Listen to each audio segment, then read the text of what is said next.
Hello everyone, आज हम standard 6 subject Sanskrit और उसमें लेसन नंबर है 4 संख्या, जिन्हें नंबर्स भी कहते हैं। इस पार्ट के अंदर आपको इंग्लिश में 1 to 12 तो आपको आता ही होगा, पर इस पार्ट के अंदर आपको संस्कृत में 1 to 12 यानी 1 से लेके 12 तक की गिनती है उसे किस तरह लिखा जाता है और उन्हें संस्कृत में किस तरह 1 से लेके 12 अंकों को शब्दों में पढ़ा जाता है, वह यहाँ पर सीखना है।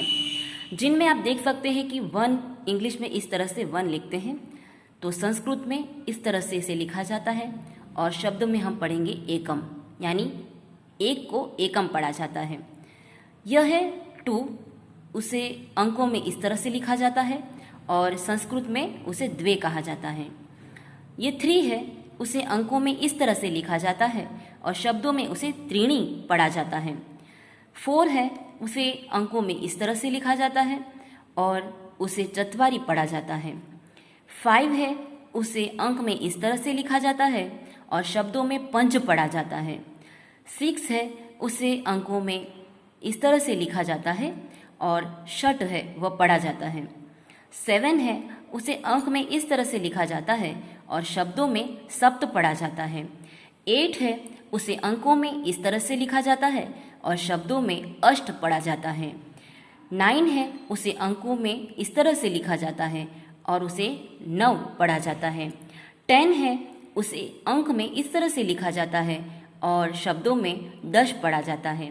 11 है, उसे अंक में इस तरह से लिखा जाता है और उसे शब्दों में एकादश पढ़ा जाता है। 12 है, उसे अंक में इस तरह से पढ़ा जाता है, इस तरह लिखा जाता है और शब्दों में द्वादश पढ़ा जाता है।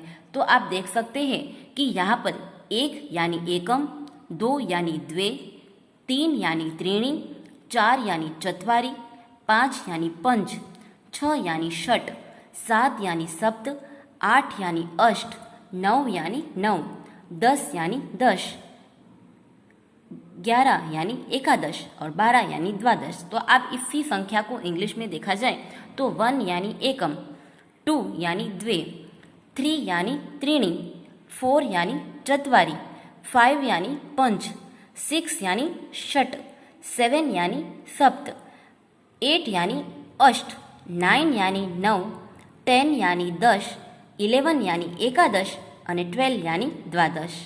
तो यहाँ पर इस पाठ में संख्या में आपको केवल 1 से लेके 12 तक के अंकों को संस्कृत में किस तरह से लिखा जाता है और उन्हें संस्कृत में किस तरह से पढ़ा जाता है वही आपको सीखना है। और यह सीखने के बाद आपको स्वाध्याय पोथी में इसी से लगते जुलते कुछ आपको खाली जगह और कुछ आपको जोड़ का है वह आपको करनी है। तो यह आपको 1 से लेके 12 तक की संख्याओं को पहले किस तरह से लिखा जाता है और उन्हें किस तरह से संस्कृत में शब्दों को पढ़ा जाता है, शब्दों में कैसे पढ़ा जाता है, वह आपको इसमें सीखना है।